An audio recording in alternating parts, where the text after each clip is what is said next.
버스, 네. 클라우드. 네. 점점 어려워집니다. 이제. 네. 메타버스는 뭐죠? 메타버스는 메타랑 버스를 이제 합성한 단어인데요. 유니버스. 네. 메타와 유니버스. 그렇습니다. 메타는 이제 초월을 의미하는 단어이고요. 그다음에 유니버스의 그 우주를 의미하는 그 유니버스 중에 버스를 가져와서 메타버스라는 그러한 단어를 새로 만든 건데요. 어떤 그런 가상 환경에서, 가상의 공간에서 사람과 사물이 서로 작용을 해서 이제 새로운 서비스를 만들어내고 어떤 새로운 그런 환경을 만들어내는 그러한 공간이다라고 보시면 될 것 같습니다. 기존에 이미 게임 세상 같은 게 있지 않았나요? 네. 그죠? 예. 그거랑 비슷한 거 아닌가요? 좀 더 확장된 개념이라고 보면 될 것 같습니다. 뭐 쇼핑이라든가 관광이라든가 의료라든가 그런 모든 우리가 누릴 수 있는 그런 작업들이 그 새로운 환경에서 디지털 공간에서 이루어진다라고 보시면 될 것 같습니다. 가상의 공간이라는 점에서 게임하고 같지만 네. 가상의 공간인데 게임이 아니라 내가 진짜 실생활에 필요한 걸 거기서 한다. 그렇죠. 예. 예. 쇼핑도 하고 사람도 만나고 진료도 받고 예. 예. 하긴 뭐 요즘 그게 대세라고 하니까. 네. 페이스북도 회사 이름도 바꿨잖아요. 그렇습니다. 메타라고. 예. 그럼 정부는 여기에 뭐 어떤 지원을 하는 겁니까? 새로운 산업이기 때문에 이 새로운 산업을 지원하기 위한 여러 가지가 필요합니다. 뭐 법 제도도 필요할 거고요. 그다음에 이 산업을 육성시키기 위해서는 인재도 인재 양성도 필요하고요. 그래서 이러한 여러 가지 분야에서 이 산업 활성화를 위한 노력들을 기울이고 있습니다. 네. 클라우드라는 건 뭐죠? 네, 클라우드는 이제 처음에는 클라우드 스토리지가 출발선에 있었습니다. 그래서 저장 공간을 서버에다가 모아놓고 자기가 어디서든지 내 데이터를 서버에 있는 데이터를 접속을 하면 굳이 사무실에 나가서 데이터를 확인하거나 그럴 필요가 없지 않겠습니까? 하늘에 떠 있는 구름처럼. 네. 서버에다. 하늘에 서버가 있다. 네, 서버가 있다. 그래서 그 서버에다가 필요한 데이터들을 다 저장해 놓고 아무 데서나 내 데이터를 확인할 수 있는 그런 개념으로 출발을 했었는데요. 그렇죠. 지금은 모든 서비스를 다 클라우드 상에서 지원을 하도록 확장이 되었습니다. 그 개념이. 그래서 어떤 소프트웨어를 활용을 해야 된다거나 무슨 그러니까 게임을 해야 된다거나 어떤 서비스를 받아야 된다거나 할 때 그러한 서비스들이 다 클라우드 상에서 가능하기 때문에 클라우드를 활용해서 아무 데서나 그 서비스를 누릴 수가 있는 거죠. 그리고 클라우드를 활용하면 이 기존의 자기네 서버는 용량의 한계라는 게 있지만 네, 맞습니다. 그 용량 한계가 없어진다면서요? 그렇습니다. 서버의 그런 용량은 무궁무진하니까요. 그게 어떻게 되죠? 좀 이해가 잘 안 돼요. 물론 그런 클라우드 서비스를 제공하는 회사의 입장에서는 자신들의 그 용량이 서버 용량이 꽉 차기 시작하면 또 새로운 하드웨어를 추가를 함으로써 용량을 계속 늘려나가는 거죠. 예. 그렇지만 이런 사용자들의 입장에서는 내가 사용할 수 있는 그런 서버의 그 능력은 무궁무진하다라고 생각할 수 있는 클라우드 거고요. 업체들이 갖고 있는 서버도 물론 있지만 내가 갖고 있거나 우리 회사가 갖고 있는 거에 비하면 훨씬 무궁무진한 거죠. 그렇군요. 네. 우리 백신 접종 예약 처음 할 때 난리 났었잖아요. 그렇습니다. 먹통되고 그거 몇 시간 만에 해결했다면서요? 몇 시간은 아니고요. 며칠인가요? 네, 제가 어디서 읽었는데 그게 클라우드 기술을 넣으니까 바로 됐다면서요? 네, 그러니까 열흘 정도 굉장히 민관이 협력해서 굉장히 애를 많이 썼고요. 그래서 그러한 클라우드 기술을 백신 예약, 그러니까 백신 접종 예약 시스템에 도입하기 위해서 본인 인증하는 부분들을 클라우드 서비스에 접목을 시켰습니다. 그래서 본인 인증에 시간이 굉장히 많이 걸렸었는데 클라우드 회사들이 들어옴으로써 본인 인증이 금방 끝나고 본인 인증을 쉽게 할 수 있었기 때문에 그 다음 단계에서의 어떤 그런 병목 현상도 해결이 되고. 디지털 뉴딜은 기존의 그 데이터 댐 만드는 거는 지속되는 거고 2.0에서는 메타버스와 클라우드 같은 게 추가가 된 거고 이렇게 이해하면 됩니까? 네. 그리고 디지털 인프라를 좀 더 확충을 한다라는 개념도 포함이 되어 있고요. 우리가 중소기업들이 아직도 많은 중소기업들이 그러니까 못 쫓아가는 그러한 기업들이 있어서요. 그러한 기업들의 그 디지털 전환을 돕기 위한 바우처 사업이라든가 1차 년도부터 시작은 했었습니다만 디지털 전환을 돕는다? 중소기업이 자기네 데이터나 뭐나 이런 걸 디지털로 다 옮기겠습니다 그러면 정부가 돈을 줘요? 네, 지원해줘요? 네, 비슷한 개념이긴 한데요. 어떤 소프트웨어를 사기 위해서 바우처가 필요하고 또 클라우드로 전환을 위해서 클라우드 서비스를 사야 되지 않겠습니까? 그래서 그런 거를 구매할 수 있는 바우처를 제공을 하는 거죠. 그러면 정부의 바우처를 받아서 중소기업은 소프트웨어를 구매를 하거나 클라우드 서비스를 구매를 하거나 디지털 전환을 위한 어떤 솔루션을 구매를 하거나 그럴 수 있는 겁니다. 어떤 중소기업인지 다 가능해요? 심사를 거쳐야 되겠죠? 네, 신청을 받고 있습니다. 예. 벌써 이제 이런 사업 디지털 뉴딜 시작한 지도 한 1년 반 되는데 네. 민간에서 성과가 나오고 있습니까? 네, 데이터 시장의 경우는 2021년에 14% 이상 성장을 했고요. 그다음에 AI와 소프트웨어 기업의 수도 여러 배 증가했습니다. 기업 숫자 늘어났고. 네. 그리고 데이터 산업 자체도 14% 증가했고. 네. 이제 이걸 활용한 또 뭐가 나와야 되죠. 네, 인공지능 서비스라든가 이런 것들이 이제 앞으로 더욱 등장을 할 것 같습니다. 그래서 그게 이제 정말 세계적 기업으로까지 큰 거는 아직 안 나온 거죠. 그래도 그러니까 디지털 플랫폼을 한번 생각을 해보시면은요, 우리나라 같이 그런 검색이라든가 그다음에 이커머스, 그러니까 쇼핑이죠. 예. 이커머스, 그다음에 메신저. 그런 세 가지를 다 갖춘 디지털 플랫폼을 갖춘 나라가 몇 없습니다. 없죠. 세계에. 그래서 그러한 기업들이 앞으로 더욱 성장을 하면 이미 해외로 진출하고 있는 경우도 많이 있고요. 네, 더욱 성장을 하면 세계적인 기업이 되지 않을까 싶습니다. 근데 또 한편에서는 인공지능 이런 걸 활용해서 나쁜 짓 하는 사람들도 막 생기지 않을까 이런 우려도 크잖아요. 네, 맞습니다. 그런 거 어떻게 막아요? 네, 그 법제화를 시작을 했습니다. 그래서 인공지능의 어떤 신뢰성을 확보하기 위한 가이드라인과 어떤 지침 등을 마련을 하고 있고요. 그래서 인공지능 서비스를 활용하고자 하는 기업들이 준수해야만 하는 그러한 규칙, 가이드라인들을 마련해서 제공하고 있습니다. 네.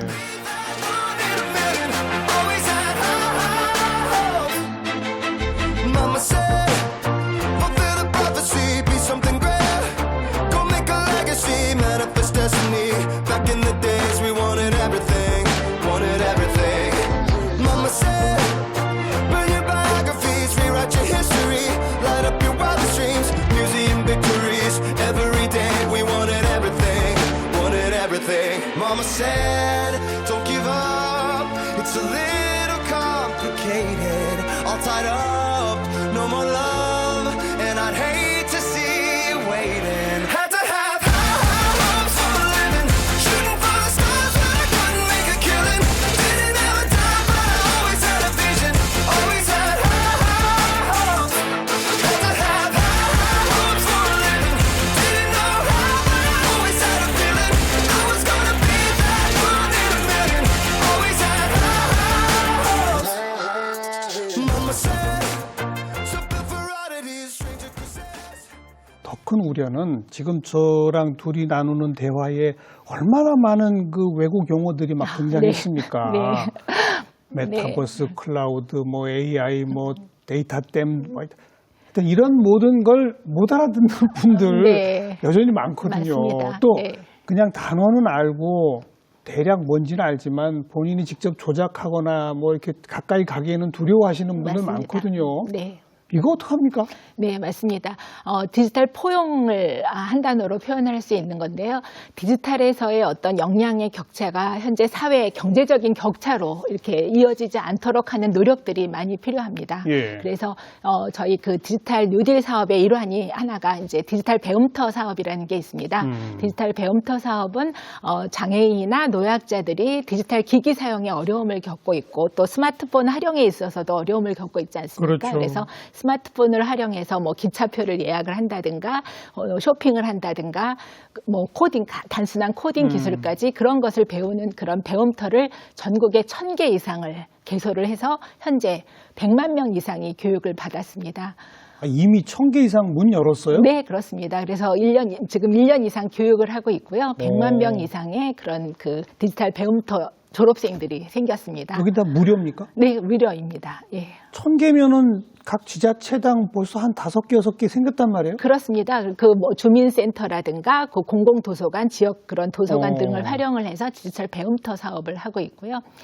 어디서 그냥 디지털 배움터 검색하면 다 찾을 수 있어요? 네, 그렇습니다. 동네에 있는 디지털 배움터를 아마 찾으실 수 있을 겁니다. 예. 수준별로 가르쳐 주는 겁니다. 그렇습니다. 예, 이제 원하는 수준별로 이제 초급인 경우는 뭐 간단한 스마트폰 활용 정도 배울 수 있을 것 같고요. 중급, 고급으로 갈 때는 이제 코딩 기술까지 이야. 네, 배울 수 있습니다. 그 나이 드신 분들 많이 오십니까? 네, 많이 옵니다. 저도 디지털 배움터에 가서 나이 드신 분들과 많이 이야기를 나눠봤는데요. 뭐라고 그러세요? 굉장히 재미있게 배우고 있습니다. 특히 그 키오스크 활용에 지금 어려움을 많이 겪고 있는 분들이 있는데요. 어디 가서 주문하려면 그렇죠. 물건 살 때. 네, 그래서 키오스크까지 가져다 놓고서 거기서 이제 이렇게 하나하나 눌러보면서 친숙하게 만드는 그러한 그 배움까지 하고 있고요. 예. 그러한 키오스크를 위해서는 좀 더 정보 접근성이 좋은 키오스크를 만들도록 어떤 가이드라인 지침을 마련을 했습니다. 이러이러한 기능을 갖춰야 된다라든가. 예. 그래요.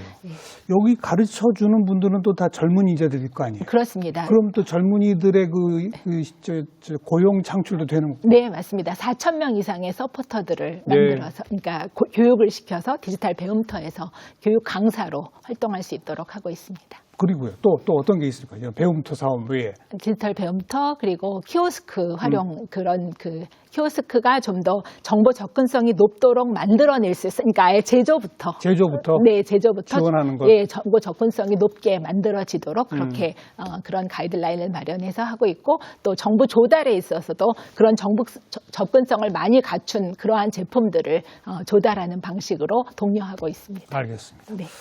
자, 그리고 가장 최근이죠. 자, 지난달인가에 이 디지털 대전환 시대 청년 지원 정책을 종합해서 발표하셨더라고요. 네, 맞습니다. 특별히 청년 지원 정책을 따로 낸 이유가 뭐가 있습니까? 앞에 우리가 뭐 10대 전략 기술, 또 디지털 뉴딜 이런 건 뭐 국가 전반적인 거고 여기 못 따라가시는 분들을 위한 지원까지 했는데 청년에 대한 것을 왜 과기부가 했을까요? 네, 우리 청년들은 어려서부터 디지털 기기에 익숙한 디지털 네이티브들입니다. 그러죠. 예, 그래서 이러한 디지털 네이티브들에게 이러한 디지털 대전환 시대가 오히려 기회가 될 수 있겠다라는 데서 출발을 했습니다.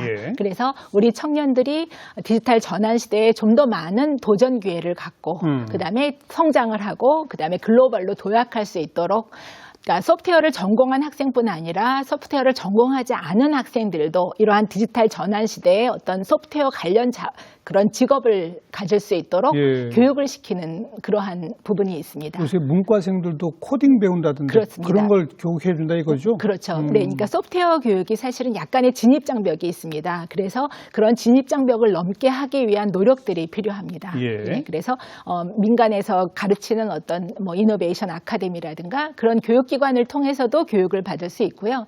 그다음에 또한 선배들이 소프트웨어를 전공하지 않은 선배들이 어떠한 교육 과정들을 받아서 뭐 창업에 성공을 했다든가 취업에 성공을 했다든가 하는 거를 배울 수 있도록 이 선배들과 서로 연결을 시켜주고 멘토링을 시켜주는 그렇게 해주고 그러니까 청년들의 어떤 도전을 위한 기본적인 그 기반을 갖추도록 하는 부분을 그건 주로 교육 사업이네요. 네, 도전 기반이고요. 그다음에 이제 성장 기반 부분이 있습니다. 성장 기반은 그러니까 스타트업들이 창업을 시작해서 어떻게 하면 창업을 할 수 있는지 어떤 아이디어를 어떻게 구현할 수 있는지 그런 창업 기반으로부터 출발해서 스타트업이 성장하려면 어떻게 해야 되는지 그런 멘토링도 필요하고 또한 네트워킹도 필요하고 또한 투자 유치도 필요합니다. 네, 그런 그 부분에 도움을 줄 수 있는 건데요. 하나의 예를 들어보면 청년 지원 키다리 아저씨 재단이라는 걸 할 예정입니다. 그래서 그러한 재단을 통해서 이제 선배 기업인들이 이제 주축이 돼서 설립하게 되는 그러한 재단인데요. 그런 재단을 통해서 선배들과 네트워킹도 하고 멘토링 지원도 받고 또한 투자도 도움을 받고 네, 그러한 제도를 마련하고 도전 기반은 이제 사업 준비 작업. 성장 기반은 창업 단계 들어갔을 때. 그렇습니다.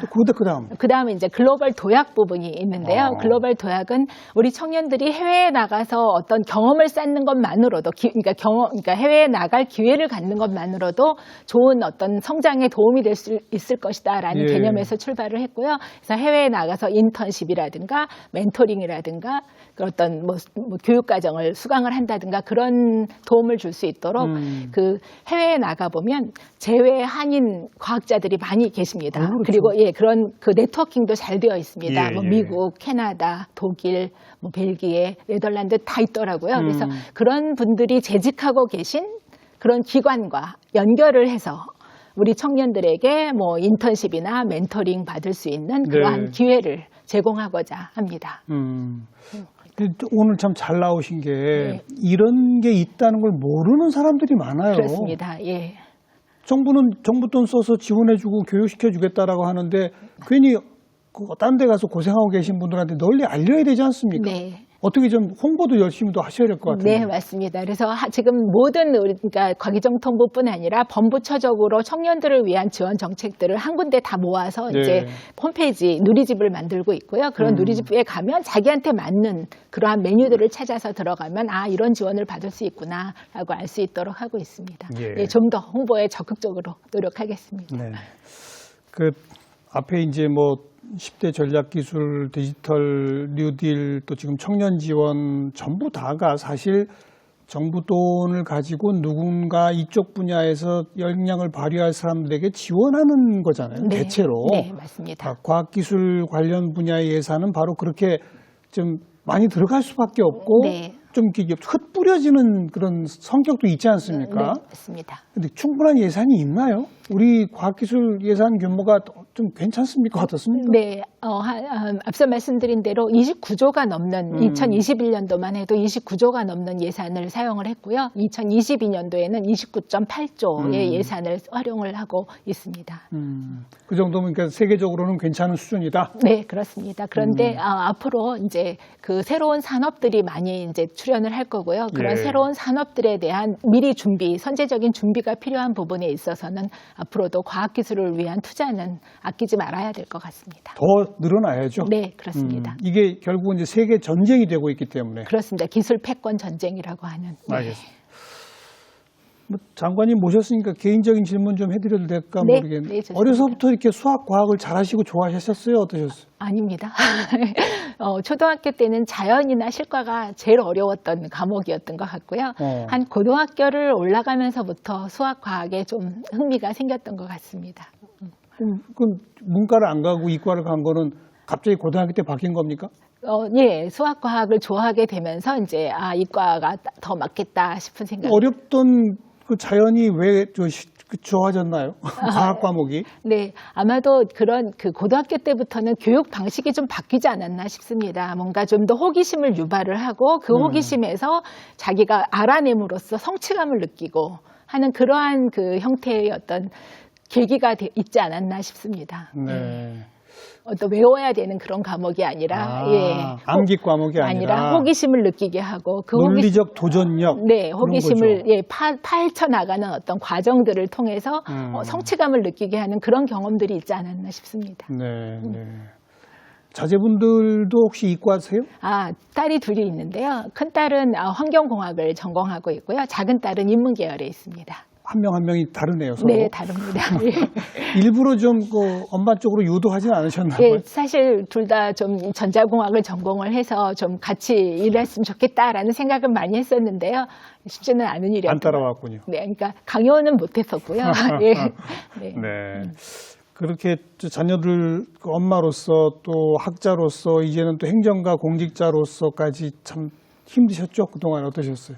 네, 힘든 일도 굉장히 많았던 것 같고요. 이제 예를 들어 이제 늘 어디를 가나 그 조직에 있어서의 구성원 중에는 소수였습니다. 그래서 소수였기 때문에 느끼는 어려움들이 많이 있었는데요. 그런 어려움 중에 뭐 대표적인 거는 뭔가 발언권을 가지기가 쉽지 않았다. 이제 그런 면이 있었고요. 그렇지만 또 반면에 소수였기 때문에 더 많은 기회를 부여받은 면이 있습니다.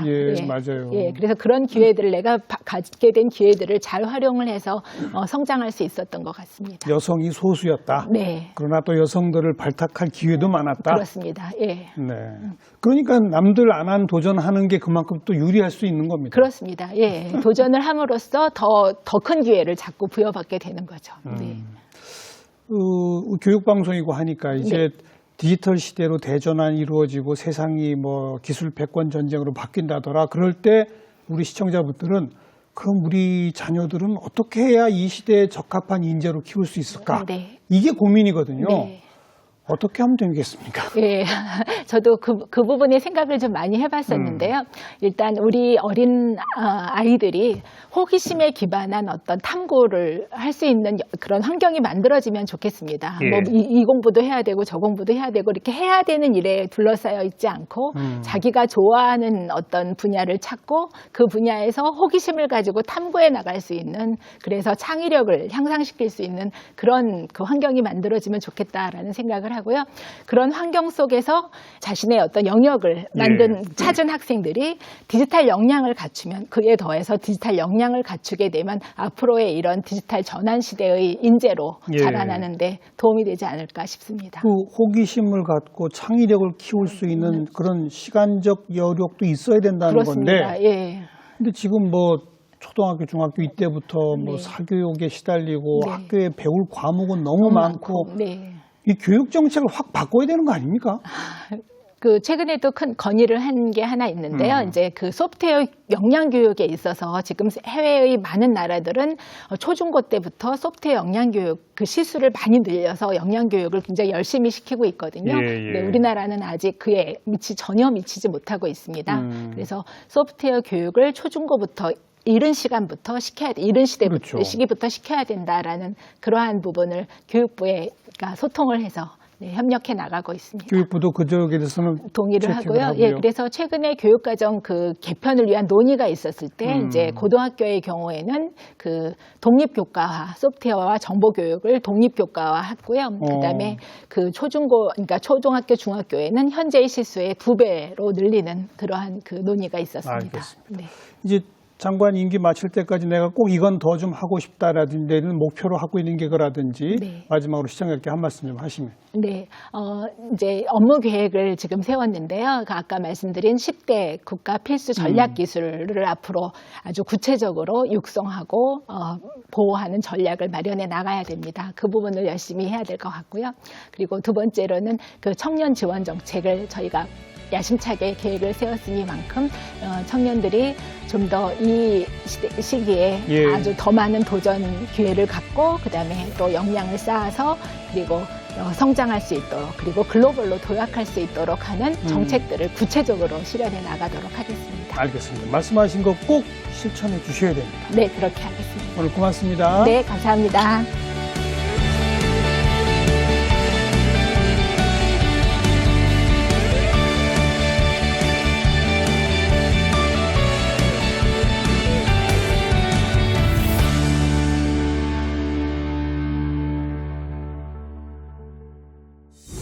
네, 당장 우리 동네 디지털 배움터가 어디 있나 이거부터 한번 찾아보시기 바라고요. 청년 지원도 많은 제도들이 있다고 하니까 여러분에게 적합한 제도 한번 찾아보시기 바라겠습니다. 다음 시간 또 뵙죠. 안녕히 계십시오.